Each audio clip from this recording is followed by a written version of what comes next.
His skin is white just like a ghost, thick Irish roots and his blonde hair. And he sounds like a Chicago superfan, a music nerd with a collection of CDs from here to there. Yes, Andy Dare is in Chicago, interviewing and barbecuing. It's the Andy Dare Show.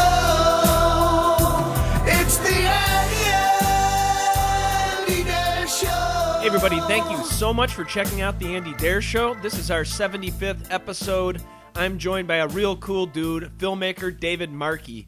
And if you don't know who he is, he was a big part of the movement of the hardcore and punk scene of the 80s to the early 90s, you know, capturing a lot of these momentous events on film. And yeah, super nice guy to take the time out. But before we get into the meat of it, I'd like to bring up my awesome sponsors. First up, we got Uncle Bub's award-winning barbecue in gorgeous Westmont, Illinois. As you know, one of our longest-running sponsors, The Real Deal Barbecue, family-owned and operated for 15 years. They have smokers attached to the building, pumping out delicious hickory-smoked barbecue 24/7, 365. They're located in Westmont, Illinois, which is about 20 minutes west of Chicago, and they're close to all the interstates, so it's really an easy drive to make it out. If you want to bring the family and have a nice meal on a Friday night, do check it out. It's family-friendly. It's a nice atmosphere. They have the Real Deal Barbecue, homemade side dishes. My favorite is the beef brisket, but they got great hand-pulled pork, barbecue chicken, broasted chicken, ribs, baby back ribs, St. Louis-style ribs, beef ribs. Awesome specials that are always changing. So do check it out on the web. They're at UncleBubs.com. Give them a call at 630-493-9000. And I forgot to mention, they're also a full-service catering company. Especially in the summer, the spring, summer, and fall, they are totally busy putting on corporate events, luau's, picnics, weddings even. They do the whole shebang. They'll bring out a smoker right to the party, make sure that your party goes off without a hitch. They can carve a pig on site. They can do grilling on site. Set up the whole buffet, break it all down, make sure that you don't have to put in an ounce of work and just enjoy yourself at the party. So that is Uncle Bub's award-winning barbecue. And by Secondhand Mall, also in Westmont, Illinois. I'm keeping my sponsors local. As listeners know, I've had a record store for the last 28 years. Remember When Records. And I even worked there for many years too. The owner recently shut the doors and retired and sold out all the inventory to Secondhand Mall. So now they have a huge vinyl selection called Record Utopia, it's been dubbed, and also CDs, movies, video games, electronics, computer gear, power tools, also vintage musical instruments and gears and amplifiers. It's a super fun time to just go and hang out and peruse the walls. Always new inventory added weekly. Yeah, just tell them the Andy Dare Show sent you for specials and offers. They also buy, sell, trade. So if you want to turn that stack of CDs that's just wasting space in your closet into some spending cash, why not take it to Secondhand Mall? Located 309 West Ogden Avenue in Westmont, Illinois. Give them a call. It's 630-810-9980. And visit them on the web at secondhandmall.com, a.k.a. 2ndhandmall.com. All right, so that does it for our show sponsors for this week. I just want to thank them for staying on. It's 75 episodes. This is the first one of 2013, and we are psyched to bring in a whole bunch of new guests, whole bunch of kids working for us and trying to spread the word about the show. Really want to thank everybody from the bottom of my heart for all the effort that they put into it. Basically, just want to wrap up how my holidays went for you. Family had a great Christmas, especially because my sister wasn't expected to be at Christmas at all. She was actually scheduled to work on Christmas Eve and day, but due to unforeseen circumstances, she was able to stay and enjoy herself, so it was great. Got a lot of cool gifts, a Keurig coffee machine, I got a Beatles box set, bunch of stuff to have to do with Adam Carolla and Steve Dahl, pretty much my idols in broadcasting. Lots of cool books and stuff like that. Had a good time with my mom's side of the family. Got to see my My family from, I guess it's Minnesota or Minneapolis, St. Paul, the Twin Cities. Good seeing them. And yeah, so it was a good time, relaxing, didn't have to work, get to put my feet up. So yeah, and our New Year's was pretty cool. Actually had to go to a wedding for one of my longtime childhood friends, Ryan T. from Fleacast and the band Flea Market. It was good seeing him get married to another girl that was in our elementary school. She then moved away for about 10 years, and then they re-met, I think, when we were in college, I believe. So, yeah, it was just a nice time seeing a bunch of old chums from elementary school days, and it was a nice wedding.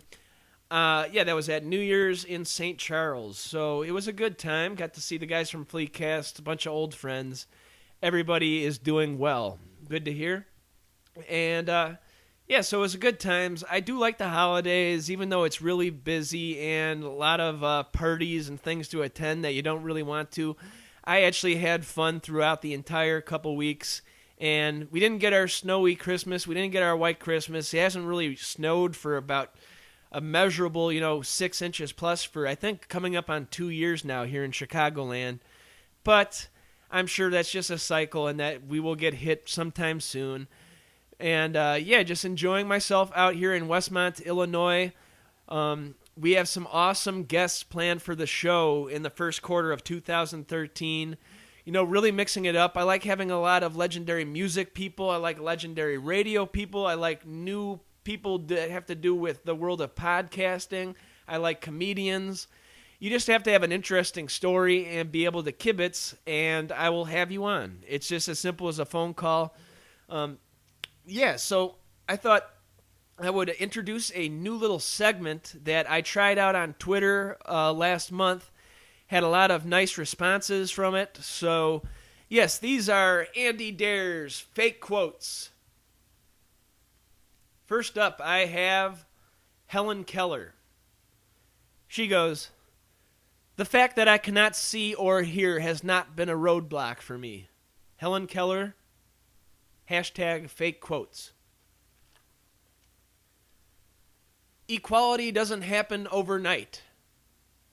From Gandhi. Fake quotes. "When I'm in the proper headspace and I sit down behind those keys, I feel like nothing can stop me." That's Mozart. Hashtag fake quotes. "The way I take everyday objects and put my own spin on them is really what sets me apart." From Andy Warhol. Hashtag fake quotes. "I'm so apathetic about this whole electoral college thing, but at least it helps me write." From Kurt Cobain. Hashtag fake quotes. "All these test tubes and beakers are expensive, but it's a small cost for big discovery." From Albert Einstein. Hashtag fake quotes. And one more for you guys. "The reason why I got the top hat was to hide my rape whistle. I've never felt comfortable around the guys in GNR." From Slash. Hashtag fake quotes. Okay, you can find more fake quotes and more just random gibberish from me on my Twitter account. That's at Andy Darer. And we have a new Twitter account just based on the show. I'm tweeting stuff about the show and old episodes, old videos.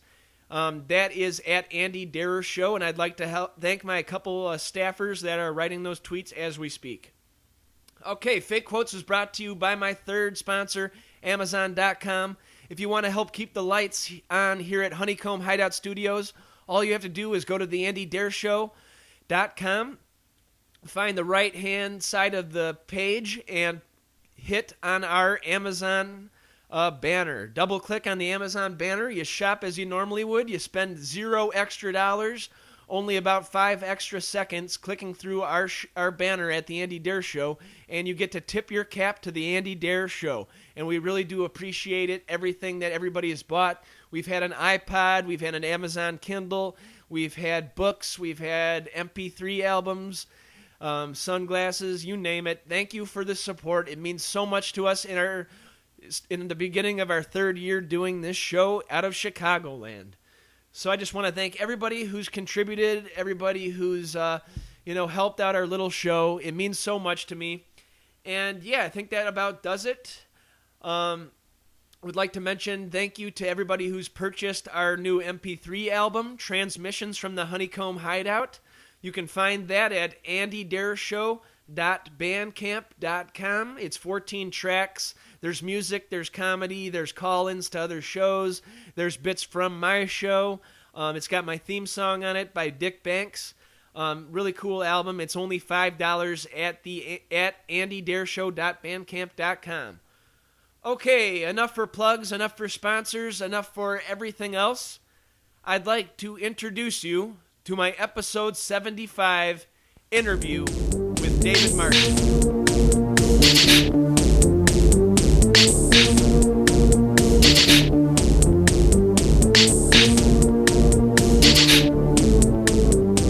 Thanks everybody so much for checking out the Andy Dare Show. This is our 75th episode, first one of 2013, and it's an honor to speak with David Markey. How you doing, man?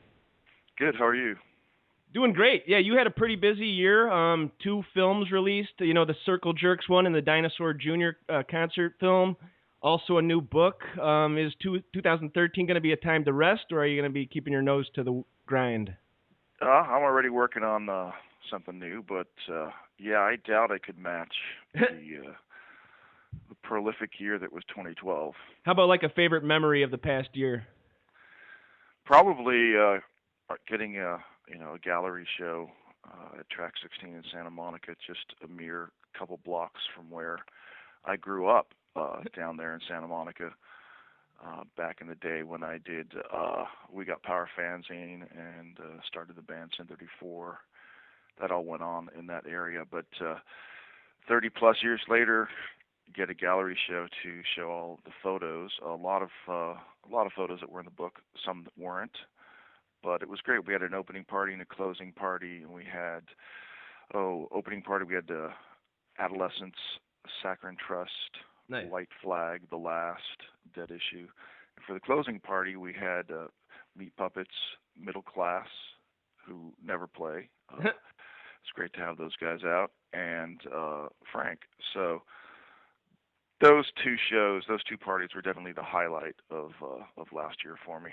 Did all the old friends and old names that you haven't seen for a long time come out of the woodwork to help celebrate? Or? Yeah, a lot of friends I've kept in touch with, a lot of people that I remember from then that I didn't really know, I started seeing. So it was a lot like a high school reunion, I suppose. Nice. That's like me going to a wedding. Like, I didn't go to the reunion because I know it's not going to be the people I hang out with. But if I go to a wedding nowadays, it's like those are the people I remember, having good times with. But yeah, you started out doing the We Got Power fanzine. How young were you at that point? Must have been about 17. 17. So this is a thing to keep you busy during high school. Or were you a good student, or was it just high school counting was over. the days? Yeah, I graduated at 17, and high school was over. And that summer started the fanzine and started the band. So yeah, it was looking to do something during summer. Cool. Pretty much. And obviously going to a lot of shows, spending a lot of time at venues and stuff. Oh yeah. Nice. Yeah, a lot of that was documented in the book through still photos, and I also started bringing my Super 8 camera when I could, my film camera, and documenting bands at the time too. And I made the Slog movie in 81 and 82, shot a bunch of bands and stuff for that, and it seemed like it was like a perfect time too. to do it yourself, because 10 years prior to that, early 70s, you'd have to, get great grades, go to a university, learn how to use the camera, probably spend like one day a semester with the camera, and then flash forward 10 years later, when you're getting, coming up, it started being easier to do home videos, and that opened up a whole new world for you guys, right? That wasn't home video. That was film. It was a little bit before home video. In fact, that's why shows from that time are so rare. People did not have home video cameras. They were just a few around. They were pretty rare. And course, you didn't have it on your phone, so you weren't able to, But there was something great about going to shows then, and there was just really a few documentarians around, a couple photographers here and there, and that was pretty much it. So those memories really had to be recorded through your experience, and it wasn't so. We didn't have the social media or any of that. We had fanzines, but fanzines took a very long time to materialize. They usually did, and then it took a while for it to get out there. And bands would put out their own music, their own records. You had to sort of seek those out because there was really, other than fanzines, not a real way to know about it. So it was just different times, and it was a lot more homegrown. At that early point, were like skate videos starting to be made, where you'd have like a soundtrack full of like new name bands and stuff? That started a few years later. Started seeing that, probably in the mid '80s. Did I first see that? Maybe '85, '86, '87. We started seeing skate videos. But prior to that, no. There was the magazines. There was Thrasher. There was Skateboarder. Sure. Action Now, and it was different.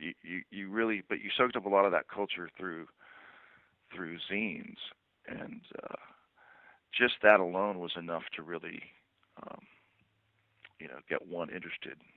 Yeah, and spread the word to, like, if you like this band, you'll like them. Why don't you check them out? Come early to that show because this new band's really good too. Yeah, and also you saw works of various artists, various photographers, various people who drew, that kind of stuff. There was the flyers too. That was also a pretty important artifact from that time. Yeah, I like how Guided by Voices and I think Dinosaur Jr. too, like nowadays they'll still make, the crazy, awesome original flyers for each show, but most bands can't be bothered with that now in 2012, it seems. Yeah, well, they all do it, online. Everything is digital and easier to do, but has much farther reach and instantaneous reach. So do you envy like the new generation that's coming up right now with like instant, you tape something, you post it, you get feedback instantly, or do you think? I don't know if I envy that or not, just because there's almost too much, and stuff gets old really quick. There's really, a lot of stuff doesn't stick. There's no real feel. I mean, it's tough for me to say, being at my age now versus then. You can't really compare it, and I wouldn't say I envy kids now, but I often wonder if I had these tools when I was younger, what I would have done with them. I think people can be a lot more creative with it if they just use their noggin a bit. Sure. Some of it is just it's almost too easy, but I think it's a good thing. Yeah. I think it's a good thing. I'm not like an old man decrying Sure. all of it, but at the same time, it just makes for different outcome. That's all. Yeah, it seems like it's less quality control. When you were making movies, you have to spend time with it and really make sure it's a thing you want everybody to see. It's not something like, I just shot this scene today, here it is. No, you spent time with it. But how about your other passion, drumming? How early did you start drumming? It was around the same time, when I was 17. How about a drummer that really got you interested and inspired? There was a lot of great drummers playing Los Angeles at the time, either coming through touring in bands like Chuck Biscuits from DOA, or of course we had Don Bowles from the Germs, Billy Stevenson from the Descendants, George Hurley from the Minutemen. Nice. A lot of great drummers to watch and learn from, and that's what I did. I never really took a formal music lesson, and I was in a band playing shows before I even really knew how to play. So that's just sort of how it was. You learn as you go. So it's a little rough at first. You're not really doing it right, but then you learn by doing. Sure, yeah. And you think, like, the early memories with the band, was it really just the get in the van, the whole idea of just hitting the road and doing it yourself, or was this something that you really wanted to actually make a career out of? I don't think anyone thought career was possible, Sure. but it was an incredible amount of work, and you were doing all these things. You were submitting your demo tapes to fanzines all over the country. You were trying to get local promoters interested. You were making friends with bands. You were playing lots of parties. Nice. You were, putting out your own records. Hitting the pavement. Yeah. And then eventually, we did a few. Sin 34 did a few small tours in the van, but that was just really West Coast, California, Arizona. It didn't really get out much further than that. But the second band, Painted Willie, got across the country. Nice. So. How about so at this time where you guys were obviously doing the whole networking thing, trying to get, with the fanzine, with the bands, with the videos and stuff. How long was it till you met Kim and Thurston from Sonic Youth? That would have been around 84, 85. They were still on Homestead, or? They were, first time I saw them, I guess must have been the Mojave Desert Show, or maybe one of their shows in LA at the time, and they would have been on. It would have been Bad Moon Rising era. So yeah, that would have been Homestead. Did you also do that video for them? What was it, Sweet Valley '69 or Death Valley? No, Death Valley '69. That was Richard Kern. With the guts. Another filmmaker that was using Super 8 at the time. Nice. And so how about your first early videos? Who was some of the bands? Was that Black Flag, or was the first band that I did the video for was Black Flag, and that was actually shot on video. So I started shooting stuff on film for bands in the early part of the '90s, and then I started doing a ton of music videos around that time. So that would have been, well after almost a decade of doing all this stuff on a very small homegrown level here in LA. Then once the '90s kicked in, everything sort of shifted, and ended up working for, doing videos for bands on major labels. Of course, they were all great bands and all bands that I liked, but sure.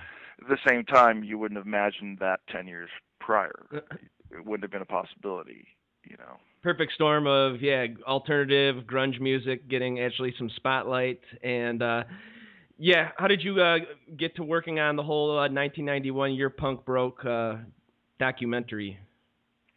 That was Thurston Moore's idea to have me come along and shoot the tour that was going on, a brief 2-week tour of Europe, and Nirvana were opening for Sonic Youth, and they were doing a bunch of festival shows, but they were also doing some smaller club shows, sort of warm-up shows. And I guess Thurston just had the idea that, this will be a good thing to document, and let's bring Dave along and have him shoot.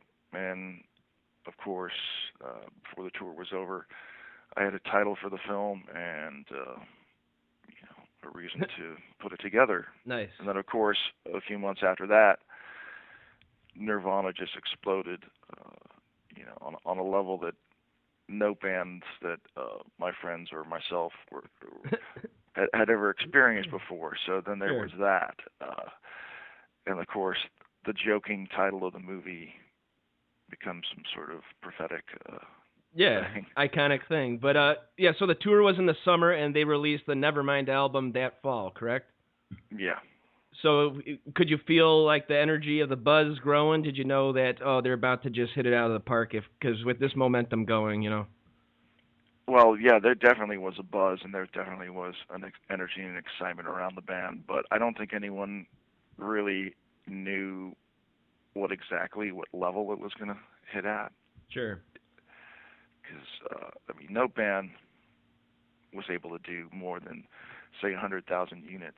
That was successful at the time. And sure. That was good enough. You could survive. Make easily. It happen at that level. So success was a lot smaller number in everyone's minds at that time. And then Nirvana just changed everything. And it feels like Thurston Moore is the comic relief of that movie. I wasn't realized that he was so quick-witted and just, coming up to people on the street with just some hilarious banter too. It's funny. So. Yeah, I always thought he should have had his own talk show. He was always really good with that kind of stuff. Nice, yeah, he's funny. Not to be all gossipy, but any word on Kim and Thurston, or are they still? It's still cold between those two? Or? Well, from what I understand, they're divorcing. That's all I know.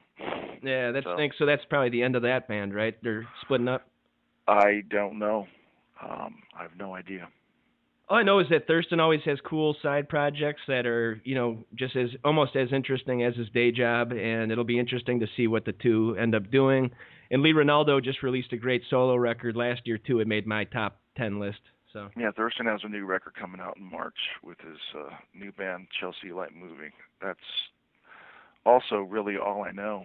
It's not like I hasn't been much have audio an inside released. track on any of that, and having known them for so long, to be honest, I didn't really want to know. Yeah. I just knew that it was over, and sometimes that happens in life. Yeah, I got to see the last tour, I guess, for their last album, The Eternal, and it was cool seeing Mark Ibold on bass from Pavement, having the double bass with him and Kim. Yeah. But yeah, so it was a cool way at least to go out on if it is going out. But yeah, how about the Circle Jerks movie was pretty awesome. My career as a jerk, and obviously you've had a long-lasting relationship with Keith Morris too. Go way back with those guys. Sin 34 used to play lots of shows with Circle Jerks. Greg Hudson helped Sin 34 do its first album. So yeah, there's some history there, and that's going back 30 plus years. So it wasn't like I stayed super close to Keith, but I would always see Keith around, and Keith is always a very friendly guy and very awesome guy. So through the years, would run into him here and there, and he had wanted to do some sort of document on the band, and for many years. So that film really came out of Keith's desire to release a sort of long look at the band, and eventually did my film, and Nice. Came out last year. Has any of the other SST bands reached out after seeing some of these flicks, saying Meat Puppets would be an awesome? I got to speak with Chris Kirkwood last year, and I think that would be an awesome, career cap up, or maybe, shoot Black Flag even. I was thinking about doing something for Meat Puppets. We definitely actually started shooting a lot of stuff a few years ago. Never did anything to completion, but they're definitely worthy of a project. Sure, it's especially a matter of time of bringing something together. They're another band that has 3 decades plus worth of history and incredibly interesting story and a lot of great music, and it'd be good to do.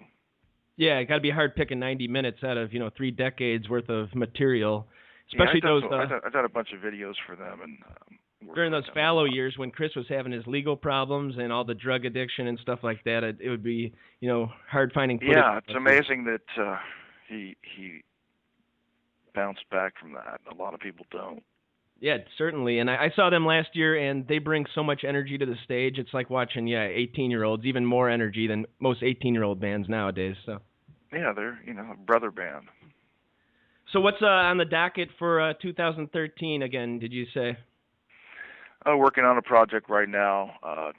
Just sort of starting out on it. It's going to take its own time. I don't really have any sort of time frame schedule. I've always sort of worked that way. When I get involved in working at something, I just do the work, and when it's done, it's done. And it's not like I set up some sort of production schedule. No. It's just not how I work. But like I said, so much stuff happened last year. I'm still doing a lot of publicity for that. I'm still going to be doing more gallery shows of my photos and Jordan Schwartz's photos, and we're still, in the long haul of publicizing the We Got Power book. So there's a lot of that going on. Any chance of getting some a book signing in any of the big cities? It will probably happen at the gallery shows. So nice. Come out to the I mean, gallery I'm not. show. We have no sort of quote unquote book tours planned or anything like that, but we'll see. I think the book's gonna hang around for quite a while. I think it's gonna maybe that might happen this year, but nothing's scheduled at this point. So, but the book's doing really well. So. How long did it take to make the book? Well, the book was actually 8 years in the making. That book itself took about maybe a little under a year to do. Once we took it to Bazillion Points, and it was about a year back and forth, and then then it came out in October of 2012. So. Nice. And also, yeah, you had Bug, the concert movie for Dinosaur Jr. Did you get to see any of that footage from their 25th anniversary show this fall, too? That was pretty awesome as well. Yeah, actually, You're Living All Over Me is my favorite record of theirs, and I watched a little bit of it on YouTube. I didn't see all of it, but it was fun shooting that. And you were 2011 actually. That was 2011. Nice. Yeah, that was 2011, but it came out in 2012. So. And you were friends with those shot guys that at the back 9:30 in DC. Oh, 9:30. Nice. Yeah. You were friends with them back before Lou Barlow left, right? Or... Yeah, I don't know if how close I was to them, but I wouldn't say friends, but definitely peers, nice. Associates. Seems like Jay Mascis is a hard guy to crack his nut. He keeps a lot to himself, I have a feeling. But... Yeah, but once you get talking to him, he's, it's not as difficult as you'd imagine. Nice.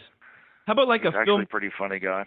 Pretty fun guy. Funny guy. Nice. How about like a film director that you constantly check out what they're doing new? You stay in tune to their career. Anybody? There's a lot of filmmakers I like. The list is really long. I really like David Lynch a lot. Sure. Look at his films a great deal. Same thing with John Waters, who was very inspired me at a very early age, I'd say. Nice. There's so many that I don't know. Same filmmakers that everyone likes. Sure. Do you go to like the new big blockbuster movies, or is it kind of like? Not really. I'm more of a fall movie kind of person. See a lot of movies this time of year. I saw Quentin Tarantino's new movie. Heard good things. Good. Yeah. Yeah. Cool. All right. Yeah, that about does it for us. Just want to thank you for taking the time out, obviously. Sure. And it's WeGotPowerFilms.com. That's the website. The We Got Power book is out. Circle Jerks, My Career as a Jerk is out on DVD. Dinosaur Jr. Bug live at the 9:30 Club in Washington, D.C. DVD and Blu-ray is nice. Also available. Was that always a weird thing? Did you not want your work on Blu-ray, or was that just you could tell that's the new big thing, or did it take you a while to get your stuff? I don't have any qualms on formats. Yeah. Whatever. I don't own a Blu-ray player. I love watching them. And actually, I'm working on a Blu-ray project right now. So I do not have anything against Blu-ray or the digital format at all. I shot my last documentary, The Reenactors, digitally, and that really sort of changed my whole point of view on the format. Like, hey, this is the future, kind of. Well, it is the future, and it's what's happening, and I think film still will be around. I think the option to shoot on film will be there, but film's also been very expensive, and for a filmmaker like myself, where budgets and money is always a concern, the digital thing just comes in and makes stuff possible. So as long as it's shot right. Sure. Yeah. Yeah. Brings an ease to our lives. So, that about does it. I'm not opposed to it at all. I'm not a purist. No. Okay. Like Tarantino was just saying, once it goes all digital, he's out. I don't think that's the right frame of mind. Like Eastman Kodak going bust, in this new millennium. I think that was really sad. Sure. So. But yeah. Yeah, I'm not format phobic. Not format phobic. Me neither. I mean, I'll listen to an MP3, and I'll prefer vinyl, but I'll listen to an MP3 myself. So. Yeah, well, vinyl rips of MP3. There you go. Yeah, there. That's Take your beautiful film and marriage. transfer it digitally and work on it digitally. There you go. It's still film. It's like on the back of the CDs it would say ADD, analog to digital to digital. Mm-hmm. So I'm a nerd about things like that. But all right, So David Markey, just want to thank you from the bottom of my heart for taking the time out. We'll be checking out all the movies I haven't seen of yours. And any last words? Yeah, if you have Netflix streaming, check out my film The Reenactors. It's on there for viewing. So that was a film that I did in 2008. I took it to a bunch of festivals around the world. Put it out on DVD myself, but the market for DVDs, people just don't buy physical media like how they used to. So you really sort of have to farm it out to places like Netflix where people actually can see it, and sure, the real battle is getting people to see it, getting eyes on it. Yeah, it's on there, and cool. Check it out. All right, well, thanks again, and on behalf of David Markey, this is Andy Dare signing off for the Andy Dare Show. Be sure to follow Andy on Twitter. That's at Andy Dare, ANDYDERER, and like our show on Facebook. That's facebook.com/The Andy Dare Show. Videos at youtube.com/Andrew Martin Dare, and it all leads back to the AndyDareShow.com. Support our show by supporting our sponsors: Uncle Bub's award-winning barbecue, Secondhand Mall, The Mandrate, and Amazon.com. Thank you so much for listening.